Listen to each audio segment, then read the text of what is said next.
On le sait tous, dans le monde des affaires d'aujourd'hui, tout va très, très vite. Et les plans stratégiques à l'ancienne, ils sont souvent dépassés avant même d'être imprimés. La plupart ne tiennent même pas un an. Alors comment on fait? Comment on passe d'un plan figé, qui prend la poussière, à une stratégie vraiment vivante, capable de s'adapter? C'est justement ce qu'on va explorer ensemble. Mike Tyson l'a résumé de façon, disons, percutante. Tout le monde a un plan jusqu'à ce qu'on se prenne un coup de poing dans la figure. Et c'est exactement ça. Ça nous montre à quel point un plan, même le plus détaillé, est fragile. Le premier imprévu, la première crise, et tout peut s'effondrer. En fait, cet environnement porte un nom, VUCA. C'est l'acronyme pour volatile, incertain, complexe et ambigu. C'est le terrain de jeu actuel des entreprises. Et dans ce chaos, les vieilles cartes, les vieilles méthodes de planification, elles ne fonctionnent tout simplement plus. Il faut une approche complètement différente. Et la solution, c'est quoi? C'est un changement de paradigme. On passe au stratège organique. L'idée, ce n'est plus d'avoir un document qu'on suit à la lettre, non. C'est de développer une capacité stratégique au sein de toute l'entreprise. Une compétence vivante, agile, partagée par tout le monde. C'est une vraie révolution dans notre façon de voir la stratégie. Et cette nouvelle mentalité, elle repose sur 5 piliers essentiels. D'abord, un objectif commun, pour que tout le monde rame dans la même direction. Ensuite, une approche participative, parce que les bonnes idées peuvent venir de n'importe où.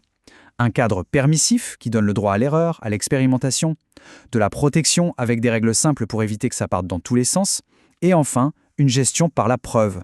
On se base sur des données concrètes pour décider. C'est ça l'ADN de la stratégie organique. Pour rendre ça concret, il y a une boîte à outils en 3 niveaux. On peut commencer tout simple avec le mode cueilleur, une checklist pour avoir des résultats rapides. Ensuite, on peut passer au navigateur, qui utilise des outils visuels pour y voir plus clair. Et pour ceux qui veulent aller au bout de la démarche, il y a l'explorateur, un système complet de modélisation. Et c'est là qu'on arrive au cœur du sujet. Le système cristal dynamique.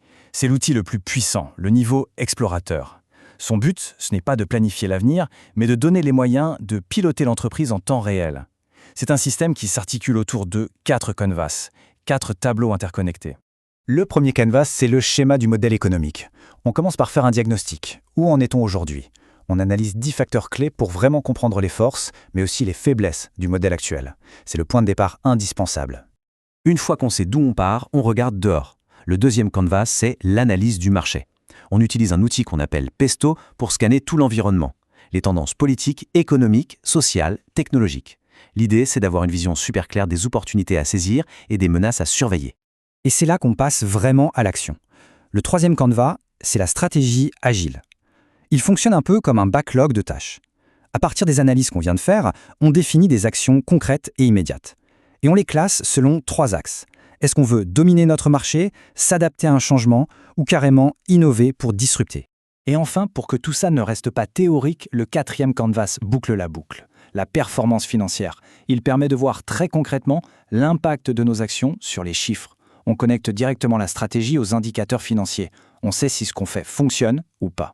Donc si on résume la grande différence, c'est qu'on abandonne le vieux plan stratégique, ce document rigide qu'on ressort une fois par an. À la place, on a un véritable tableau de bord dynamique. Le système Crystal Dynamics, ce n'est pas une carte routière dessinée à l'avance, c'est un GPS qui recalcule l'itinéraire en permanence en fonction des conditions réelles. Au final, tout le changement est là. Il faut arrêter d'essayer de prédire le futur, c'est une perte de temps. Le but, c'est de construire une organisation qui est capable de sentir ce qui se passe ici et maintenant et d'y réagir de manière quasi instantanée. On passe de la prédiction à la perception et à l'action. Et l'impact en termes d'efficacité est juste incroyable. Avec cette méthode, on peut produire un plan d'action stratégique, un incrément comme on dit, en seulement 3 heures. Comparez ça aux 3 mois que prend un processus classique.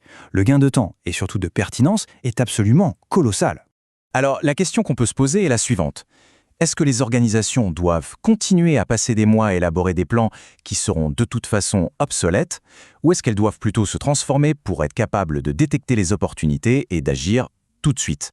La réponse déterminera probablement leur avenir.